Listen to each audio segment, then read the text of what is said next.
BEd प्रथम वर्ष सत्रीय कार्य, प्रश्न पत्र प्रथम, चाइल्डहुड एंड ग्रोइंग अप। आज हम बात कर रहे हैं सत्रीय कार्य की। आपका बीएड का जो प्रथम प्रश्न पत्र है उसमें आपको सत्रीय कार्य करना है और सत्रीय कार्य के 2 भाग हैं। 1 से 100 तक जो बच्चा महाविद्यालय को बीएड प्रथम वर्ष में आवंटित है तो उनमें हमने सत्रीय कार्य देने के लिए, जिससे सत्रीय कार्य में मौलिकता आ सके, हमने सभी बच्चों को 10-10 के समूह में सत्रीय कार्य के लिए बांट दिया है। ये सत्रीय कार्य जो भाग 1 है उसमें हमने केस स्टडी को रखा है। केस स्टडी को हम व्यक्तिश अध्ययन विधि भी कहते हैं, एकल अध्ययन कहते हैं और सबसे प्रसिद्ध और लोकप्रिय नाम है केस स्टडी। अब आगे इसका विवरण हम बाद में इस पर चर्चा करेंगे। अब हम चलते हैं भाग 2 की तरफ। भाग 2 में बाल मजदूरी, यौन शिक्षण, निर्धनता, अपचारी बालक आदि ऐसे ज्वलंत विषय हैं जिन पर इलेक्ट्रॉनिक और प्रिंट मीडिया जो होता है, इलेक्ट्रिकल मीडिया और प्रिंट मीडिया जो होता है, वो हमेशा कोई ना कोई न्यूज़ इन इशू पर दिखाता है। तो आपको इन विषयों से संबंधित एक आलेख लिखना है। अब विषय आता है कि हमें किस पर कार्य करना है केस स्टडी पर। तो हम प्रथम प्रश्न पत्र के में जो सत्रीय कार्य है उसके भाग 1 पर आते हैं। रजिस्टर क्रमांक के अनुसार सत्रीय भाग का जो विवरण है जो आपको दिया गया है, वितरित किया गया है, वो इस प्रकार है। 1 से लेकर 10 तक केस स्टडी का जो विषय रहेगा, टॉपिक रहेगा जिस पर आपको काम करना है, सत्रीय कार्य करना है, वो रहेगा गृह कार्य करके ना लाने वाले बालक एक अध्ययन। कैसे करना है इस पर हम आगे चर्चा करेंगे। ऐसे 11 से 20 वाले बालकों के लिए है चोरी करने वाले बालक का एक अध्ययन। फिर 21 से 30 वाले बालक के लिए, 30 जो रजिस्टर क्रमांक है उनके लिए है झूठ बोलने वाले बालक एक अध्ययन। फिर 31 से 40 वाले जो रजिस्टर क्रमांक हैं उनके लिए है हकलाने वाले बालक का अध्ययन। फिर 41 से लेकर 50 तक है कुसमाजित, माल एडजस्टमेंट जिनकी प्रॉब्लम होती है उन पर आपको केस स्टडी करनी है। फिर उसके बाद 51 से लेकर 60 तक प्रतिभाशाली जो बालक होते हैं टर्मन की टेबल के अनुसार, जिनका आईक्यू लेवल 120 से अधिक होता है या और अगर हम आगे जाएं तो 140 से अधिक होता है, ऐसे बालक प्रतिभाशाली कहलाते हैं, उन पर आपको केस स्टडी करनी है। 71 से 80 तक जिनका आईक्यू लेवल टर्मन टेबल के अनुसार 70 से कम होता है, मंदबुद्धि बालकों पर आपको एक अध्ययन करना है। फिर उसके बाद 81 से लेकर 90 तक अंतर्मुखी जो आपका बालक है, 71 से 80 तक जो आपका अंतर्मुखी जो आपका बालक है, मतलब इंट्रोवर्ट जो चाइल्ड हैं, यूकी एक पर्सनैलिटी असेसमेंट एक लेख है उनका जिसमें इन्होंने टाइप ऑफ पर्सनैलिटी बताई है। तो जुगमौदे कहते हैं कि इस संसार में 3 प्रकार के व्यक्तित्व पाए जाते हैं, अंतर्मुखी, बहिर्मुखी और उभयमुखी। तो हम बात करें सेल्फ सेंट्रल चाइल्ड की, तो अंतर्मुखी जो पर्सनैलिटी है उस पर आपको केस स्टडी करनी है किसी भी बालक या बालिका की। फिर 81 से 90 तक आते हैं, 81 to 90 पर आते हैं विकलांग बालक, जिन्हें विशेष बालक कहा जाता है, दिव्यांग बालक कहा जाता है, निर्योग्यता बालक कहा जाता है। उस एक बालक या बालिका पर आपको केस स्टडी करनी है। फिर अब हमारे रजिस्टर क्रमांक के अंतिम चरण पर आ गए हम। 91 से लेकर 100 तक जो बच्चे आते हैं इस क्रमांक पर, उनको आक्रामक व्यवहार वाले, एग्रेसिव बिहेवियर जो बच्चा होता है जिसके व्यवहार में ऐसा कुछ देखा जाता है, हिंसक प्रवृत्ति देखी जाती है, उस पर आपको केस स्टडी करनी है। केस स्टडी आपको कैसे करनी है, उसके स्टेप क्या होंगे, आप पहले पेज पर क्या लिखेंगे, सेकंड पेज पर क्या लिखेंगे, अब हम इस बात को आगे बढ़ाते हैं। अब हम बात करेंगे प्रश्न प्रथम भाग 2 की, सत्रीय कार्य की, कि आपका जो चाइल्डहुड एंड ग्रोइंग अप जो प्रश्न पत्र है उसमें सत्रीय कार्य का जो ब भाग है, मतलब भाग 2 है, उसमें आपको आपको कैसे काम करना है। टॉपिक हमने आपको बता दिए हैं, जैसे बाल अपचारी था, निर्धनता था, सेक्स हैरेसमेंट था, बाल मजदूरी था। तो उनमें रजिस्टर क्रमांक के अनुसार कैसे वितरित किया है, इस पर आप देखें। 1 से 20 तक रजिस्टर क्रमांक वाले जो प्रशिक्षणार्थी हैं वो बाल श्रम पर एक लेख बनाएंगे, और 21 से 40 वाले जो रजिस्ट्रार क्रमांक वाले प्रशिक्षणार्थी हैं जो इस क्रम या इस सीरियल क्रम के अंतर्गत आते हैं वो यौन शोषण पर एक आलेख लिखेंगे, और 41 से 60 क्रमांक वाले जो हमारे प्रशिक्षणार्थी हैं वो निर्धनता पर अपना एक आलेख लिखेंगे, और 61 से लेकर 80 क्रमांक रजिस्टर क्रमांक वाले जो बालक हैं वो बाल अपचार क्या होता है, बाल अपराधी क्या होते हैं, बाल अपचारी क्या होते हैं, उन पर आपको एक लेख लिखना है। और रजिस्टर क्रमांक के आखिरी चरण में 81 से लेकर 100 तक जिनके नाम आते हैं, जिनको रजिस्टर में नंबर बताए गए हैं, उनके अनुसार लिंग भेद पर आपको लिखना है। जेंडर डिस्क्रिमिनेशन क्या होता है, इस पर आपको एक आलेख लिखना है। अब हम बात कर रहे हैं केस स्टडी की। प्रश्न पत्र प्रथम, सत्रेकार, भाग 1, केस स्टडी। जैसा कि आपको पूर्व में बताया जा चुका है कि आपको कुछ टॉपिक दिए गए हैं रजिस्टर क्रमांक के अनुसार, उन पर आपको उन बच्चों पर केस स्टडी करनी है। तो ये कैसे डायरी में लिखा जाएगा, ये भी एक समस्या है आपके सामने। तो कैसे लिखा जाएगा, हम इस पर एक बात कर रहे हैं, एक छोटी सी कि कैसा दृष्टिकोण आपको रखना है, आप काम कैसे करेंगे। सभी का काम महाविद्यालय में एक जैसा ही होना चाहिए, बस टॉपिक अलग रहेंगे। हम बात कर रहे हैं प्रथम पेज की, पेज नंबर 1। पेज नंबर 1 पर आपको अपना नाम लिखना है। रजिस्टर नंबर में आपकी जो क्लास इंचार्ज ने आपको रजिस्टर में जो अंक आवंटित किया है वो लिखना है। आपको महाविद्यालय का नाम लिखना है। बस इतना सा लिखकर आपको उस प्रथम पेज को छोड़ देना है। अब हम बात करेंगे द्वितीय पेज की। जो आपका द्वितीय पेज है, जिस बालक या बालिका पर आप अपनी केस स्टडी कर रहे हैं वो बालक और बालिका कौन से स्कूल में पढ़ता है, कौन से विद्यालय में पढ़ता है, उसका आपको सारा विवरण यहाँ पर लिखना है। साथ ही इस आशय का प्रमाण पत्र भी आपको यहाँ पर लगाना है कि कौन से विद्यालय का बालक है, और वो जो आप प्रमाण पत्र लगाएंगे वो संबंधित विद्यालय, चाहे वो आरबीएससी भी हो, सीबीएसई हो, प्राइवेट हो, सरकारी हो, गैर सरकारी हो, नवोदय हो, केंद्रीय विद्यालय हो, कोई से भी विद्यालय हो, उनका जो आपने बालक लिया है वहाँ उस आशय का प्रमाण पत्र लगाएंगे। और आप आगे देखेंगे वो हस्ताक्षरित होना चाहिए प्राचार्य के द्वारा या निर्देशक के द्वारा। अब हम बात करें पृष्ठ 3 की। जो आपका पृष्ठ 3 है वहाँ पर आपका इंडेक्स होगा, हिंदी में उसे बोलते हैं अनुक्रमणिका। इंडेक्स होगा, और उसके बाद निर्धारित प्रपत्र हमने आपको लगाए हुए हैं कि कैसे कैसे आप अपना रिपोर्ट, आलेख, टिप्पणी, समस्या, इतिहास, कारण, कारक बताएंगे। तो यहाँ पर आपको ये सारा का सारा लिखना है। और अगर आपको ऐसा लगे कि इन सब कार्य को करते हुए आपकी डायरी में जो पृष्ठ दिए हुए हैं वो कम पड़ते हैं, तो आप आवश्यकता पड़ने पर अतिरिक्त पृष्ठ जोड़ सकते हैं।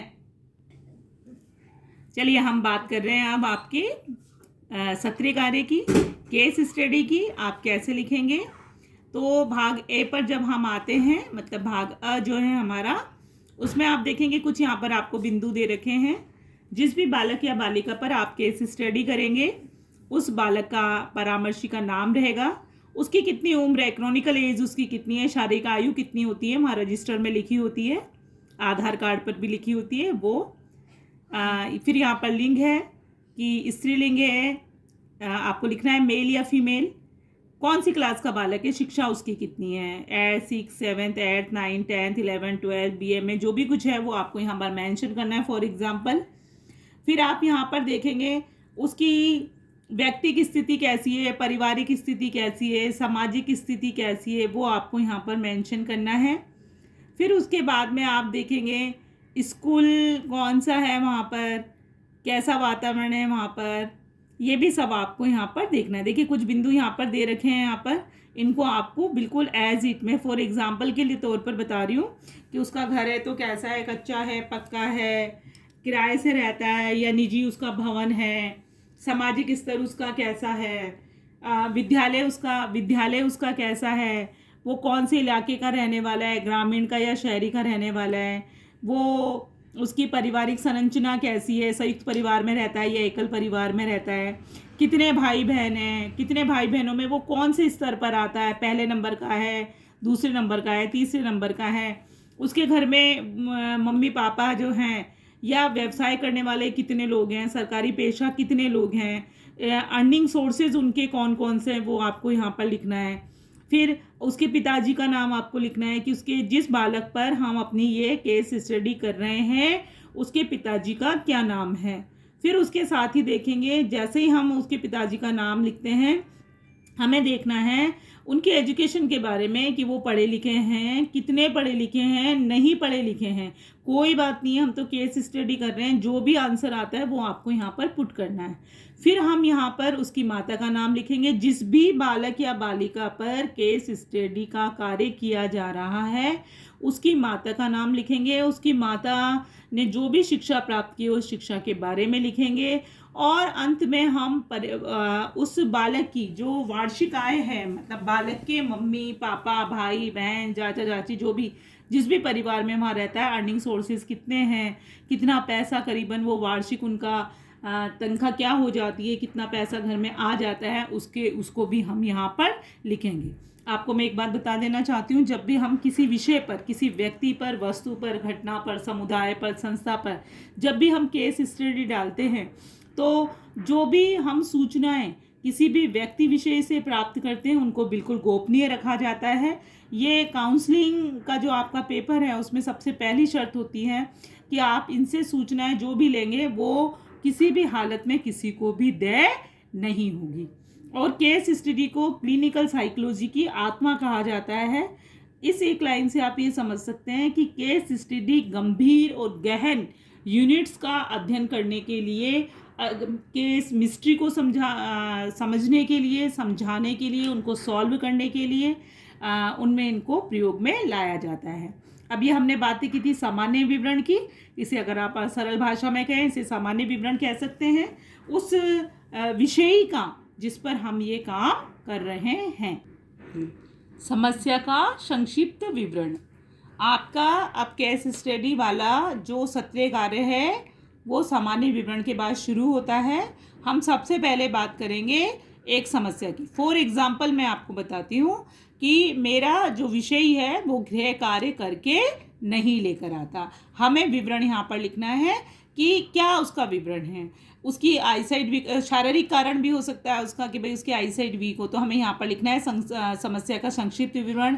मानसिक विवरण, यहाँ पर हमें सारा का सारा बताना है उसका कि ये समस्या कैसे उत्पन्न हुई है, ये क्या समस्या है बालक के साथ कि वो गृह कार्य नहीं लेकर के लाता है, कौन सा गृह कार्य नहीं करके लाता है, लिखित वाला नहीं करके लाता है, मौखिक वाला नहीं करके लाता है, या वस्तुनिष्ठ प्रश्न वाला नहीं करके लाता है, निबंधात्मक प्रश्नों वाला नहीं करके लाता है, या किसी स्पेशल सब्जेक्ट का नहीं करके लाता, जैसे इंग्लिश का करके नहीं लाता है या मैथ्स का नहीं करके लाता है। इस तरह से क्या उसकी समस्या है, उस समस्या को हमें यहाँ पर संक्षेप में लिखना है। केस स्टडी का जो करने का सबसे प्रथम चरण रहेगा वो यही रहेगा, यहाँ समस्या को आपको संक्षिप्त रूप से लिखना है। मैंने एग्जाम्पल के तौर पर आपको बताइए, गृह कार्य ना करने वाले बालक का केस स्टडी या ना करने वाले बालक का एकल अध्ययन। तो एकल अध्ययन में हमने ये समस्या का विवरण यहाँ पर लिखा कि वो गृह कार्य नहीं करके लाता है। तो कौन से विषय का गृह कार्य नहीं लाता है? सभी विषयों का नहीं लाता है, किसी पर्टिकुलर विषय का नहीं लाता है, उसके प्रति उसकी सोच बन गई है, उसे आता नहीं है, या उसके पास टेक्स्ट बुक नहीं है, या वो किसी कारण से वहाँ पर जुड़ा रहता है, या उसके पापा सब्जी मंडी में सब्जी की दुकान लगाते हैं, या वो और किसी दुकान पर बैठते हैं, या और कोई कार्य करने लग जाता है, घर पे लोग पढ़े लिखे नहीं हैं। इस वजह से ऐसे आपको बहुत सारी बात मिल जाएंगी, आपको ऐसे यहाँ पर डाटास पुट करने हैं।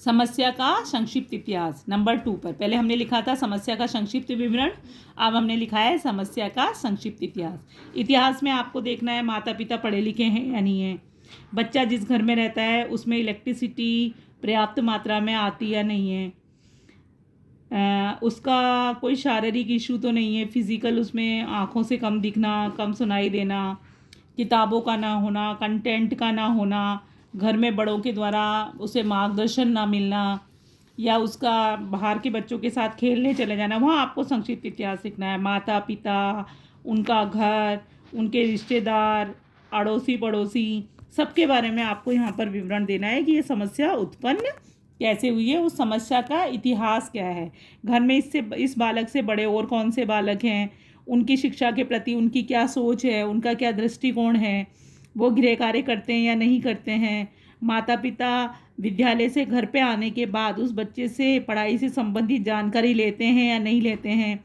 समय समय पर विद्यालय में जाकर अपने बच्चे की प्रगति या उपलब्धि के बारे में पूछते हैं या नहीं पूछते हैं, प्रोग्रेस रिपोर्ट कार्ड्स जो उनको मिलता है या टेस्ट में जो नंबर आते हैं, क्लास टेस्ट में जो नंबर आते हैं वो देखते हैं या नहीं देखते हैं। मतलब आपको यहाँ पर लिखना है, हमने एग्जाम्पल लिए था, गृह कार्य न करने वाले बच्चे का एकल अध्ययन। तो गृह कार्य नहीं करके ला रहा, इसके पीछे क्या इतिहास है, पारिवारिक, शैक्षिक, सामाजिक, संवेगात्मक, मनोवैज्ञानिक, वो आपको लिखना है। हो सकता है बच्चे की ऐसी आदत ही बन गई होगी, अरे नहीं करके ले जाऊंगा, तो यहाँ आपको मनोवैज्ञानिक भी लिखना है। तो यहाँ पर मैंने आपको कुछ पक्ष बता दिए हैं, शारीरिक, मानसिक, सामाजिक, संवेगात्मक, सांस्कृतिक, वातावरण से संबंधित, भौगोलिक, कि किन कारणों से लिखा था, वो आपको यहाँ पर इतिहास लिखना है। यहाँ पर समस्या के कारण लिखने हैं। अब आ रहे हैं हम बिंदु नंबर 3 पर। बिंदु नंबर 3 पर समस्या के कारण आएंगे। क्या हो सकते हैं समस्या के कारण? शारीरिक कारण हो सकता है। शारीरिक कारण में क्या हो सकता है? हो सकता है बच्चे को कम दिखाई देता हो, या हो सकता है उसको कम सुनाई देता हो, तो ये एक कारण हो सकता है। मानसिक कारण भी हो सकता है, उसने ऐसी धारणा बना ली हो कि मुझे नहीं करना, उसने सोच बना ली हो अपनी। शैक्षिक कारण भी हो सकता है, परिवार में कोई पढ़ा लिखा नहीं हो। और दूसरा कारण भी हो सकता है कि उस बच्चे को समझ ही नहीं आ रहा हो कि भैया ये कैसे करना है। हो सकता है वो पढ़ाई में कमज़ोर हो, गृह कार्य नहीं करके लाता हो। यह भी हो सकता है उस परिवार में इतनी गरीब स्थिति हो कि बच्चा कॉपी किताब ही नहीं खरीद के लाता, उसके पास कॉपी नहीं हो काम करने की, पेन नहीं हो उसके पास काम करने के लिए, कलम नहीं हो, पेंसिल नहीं हो उसके पास, मतलब कंटेंट है, सहायक सामग्री जो होती हैं वो नहीं हो उसके पास। हो सकता है उसका जो घर है उस घर में इलेक्ट्रिसिटी प्रॉपर नहीं आती हो, जब वो काम करता हो तो अब वो रात में कैसे करेगा। या हो सकता है वो जब किराए के मकान में रहता हो और 1-2 ही कमरे हों और पूरा का पूरा परिवार उस कमरे में रहता हो, तो तब भी संभव नहीं हो पाता होगा कार्य करना। तो ऐसे बहुत सारे कारण हो सकते हैं, शारीरिक हो सकते हैं, मानसिक हो सकते हैं, सामाजिक हो सकते हैं, पारिवारिक हो सकते हैं, बेरोजगारी से संबंधित हो सकते हैं। हो सकता है वो बच्चा अपने मम्मी पापा को व्यवसाय में सहायता देने के लिए दुकान पर बैठ जाता हो, सब्जी मंडी चला जाता हो, घर के कार्यों में उसे हाथ बटाना पड़ता हो। ऐसे बहुत सारे कारण जो आपकी उसकी रिलेटेड समस्या से निकल कर आएंगे, आपको वहाँ उसे अपने शब्दों में लिखना है। अब हमने यहाँ पर लिखा, समस्या का संक्षिप्त विवरण लिख दिया, उसके इतिहास को जान लिया, कारण जान लिया। अब ये आ रहा है कि वो जो बालक है वो जो नहीं करके लेकर आता है, गृह कार्य नहीं करके ले आता, तो इसकी इस आदत के कारण उसके जीवन पर क्या दुष्प्रभाव पड़ा है, उसको पर आप बात करेंगे, उससे पूछेंगे कि भाई इस वजह से तुम्हें क्या नुकसान हुआ है, तुम्हारा जीवन कहाँ प्रभावित हुआ है, क्या बुरे परिणाम पड़े हैं, उससे आपको लिखना है। तो इस तरह के मैं फॉर एग्जांपल यही वाला बता रही हूँ आपको, गृह कार्य न करने वाले बच्चे का एकल अध्ययन। इसी पर हम पॉइंट नंबर 4 पर बात कर रहे हैं कि क्या दुष्प्रभाव पड़ा है। वो उस बालक में हीन भावना आ जाती है, सब उसे कुदृष्टि से देखते हैं, बुरी दृष्टि से देखते हैं, हीन दृष्टि से देखते हैं कि बच्चा बिल्कुल फसड़ है, काम करके नहीं लाता है, रेगुलर नहीं है, इंटेलिजेंट बच्चा नहीं है। इस तरह की भावना सब बच्चों में आ जाती है, सब बच्चे उससे भेदभाव करने लग जाते हैं, शिक्षा के प्रति उसकी जो सकारात्मक दृष्टिकोण होता है वो नकारात्मक दृष्टिकोण उसका बन जाता है। इस तरह की बहुत सारा दुष्प्रभाव उस बच्चे के जीवन में पड़ेगा। हो सकता है किसी कारण विशेष का वो होमवर्क नहीं करके लेकर आता हो, तो उस अंग्रेजी विषय के अध्यापक के प्रति या गणित विषय के अध्यापक के प्रति उसका दृष्टिकोण नकारात्मक हो जाए, विषय के प्रति भी हो जाए, अध्यापक के प्रति भी हो जाए। और आने वाले कल में जब वो उच्च माध्यमिक कक्षाओं में पढ़ेगा, 10th के बाद पढ़ेगा, हो सकता है वो विषय को अपने अध्ययन का क्षेत्र ही ना बनाए।